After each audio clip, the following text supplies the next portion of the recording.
Salut, mardi 16 juillet 2024. Ah, je suis content, j'ai retrouvé mes gros débiles de LCI. Mais vraiment, hein, vous allez voir, elle c'est chaud patate, et puis alors, bon, vous allez voir ça après. Par contre, j'ai un petit truc à dire, là.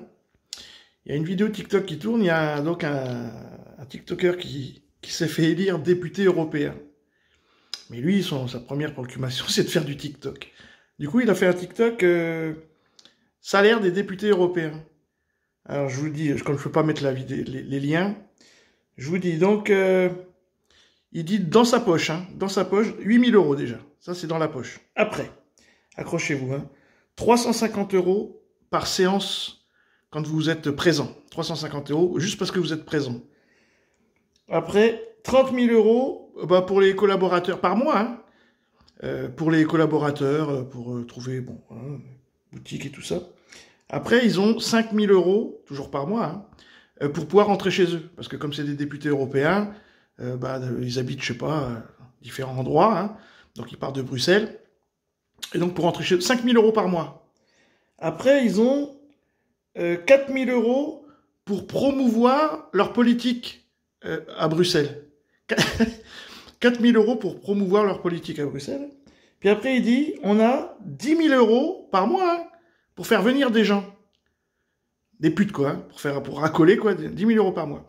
Alors, j'ai calculé, ça fait déjà 70 000 €. Vous voyez, 70 000 €. Et puis à côté de ça, il dit, on a aussi un chauffeur à Bruxelles, donc chauffeur et voiture, plus tous les billets, avion, train, tout ça, c'est remboursé. Et pour rentrer chez soi. Et plus, je crois qu'il y a aussi tous les frais, internet, je sais pas quoi, téléphonie et tout. Vous voyez un petit peu? Donc évidemment, ça pose problème. Il est temps que l'euro ne vaille plus rien. Comme ça, ça ira mieux après. Donc on va revenir à notre sujet de vidéo, là. Donc c'est ce soir à Gare de l'Est, comme vous voyez le titre, là. Bon, il y a un mec, donc un Français né au Congo, qui a poignardé un militaire. Bon, jusque-là, rien d'extraordinaire. Mais la façon dont c'est tourné, alors on écoute. Oh la vache. Les événements qui sont survenus ce soir à la Gare de l'Est. Oui, on commence à en savoir un petit peu plus sur le profil de cet homme, sur le profil de cet assaillant. On nous parle d'un Français né au Congo. Il s'agirait d'un homme de 40 ans et on nous en dit un peu plus sur ce qu'il aurait dit au moment des faits. Attention, certains parlaient du fait qu'il aurait crié Allah Akbar. Une source proche de l'enquête nous dit qu'il aurait crié en français « Dieu est grand ». Il se dirait... Bon, donc Allah Akbar, ça veut dire Dieu est grand.